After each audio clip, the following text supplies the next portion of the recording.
There was a time when a bucket felt different. Not efficient, not optimized, not analytically perfect, just inevitable. The perfect fadeaway, the perfect pull-up jumper. And that was Carmelo Anthony.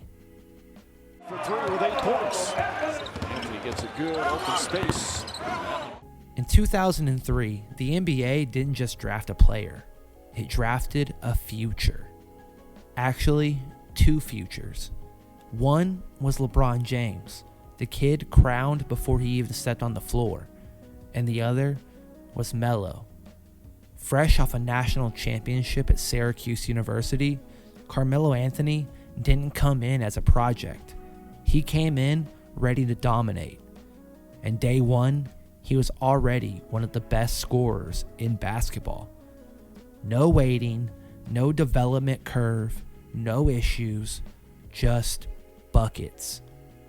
When Carmelo Anthony landed at the Denver Nuggets, the franchise changed overnight. A 17-win team became a playoff team. And Melo, he became one of the most unstoppable one-on-one players the league has ever seen. A triple threat stance, jab step, pump fake, mid-range jumper, cash. This wasn't just scoring, it was artistry. Melo didn't just beat defenders, he broke them down. Then came the bright lights of the New York Knicks. Madison Square Garden, the world's most famous arena. This was supposed to be his stage. And for a moment, it truly was. In 2013, Carmelo Anthony led the league in scoring. He dropped 62 points in a single game at the Garden. For one night, he was New York. But the problem, basketball was changing. If you said now in 2026 someone drops 62 points, you would think that was common. But in 2013, that was legendary. The NBA shifted underneath Melo's feet. The rise of Steph Curry in the three-point revolution, the dominance of efficiency, ball movement over isolation. Melo's game, built on mid-range mastery and isolation scoring, started to look outdated. Not worse, just from a different time. And that's the thing about Carmelo Anthony. He didn't change the game. The game changed around him. When Melo joined OKC alongside Russell Westbrook and Paul George, it was supposed to be a super team, but it wasn't. Then came a brief, awkward stop with the Houston Rockets.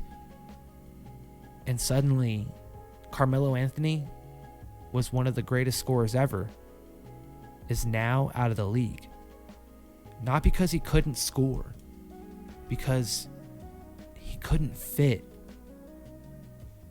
Now, here's where most stories end, because most stars don't get a second act, but Melo did. With the Portland Trailblazers, he came back different. A hoodie Melo with less ego, more acceptance, still buckets, just quieter ones. He became a role player, a veteran, a shooter, and somehow that made people appreciate him more. So, what is Carmelo Anthony's legacy? He's not the greatest player of his generation. That's LeBron. He's not the most influential. That might be Curry. But Melo might be the purest scorer of his era.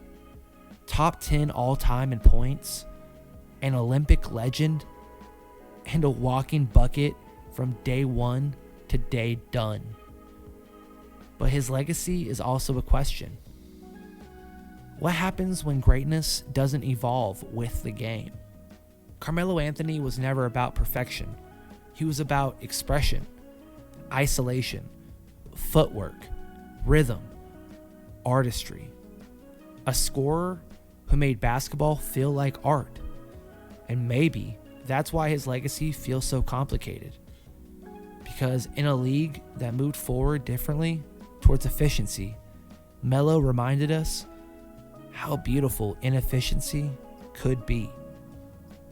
And to a group of people, Carmelo Anthony will always be the true king of New York.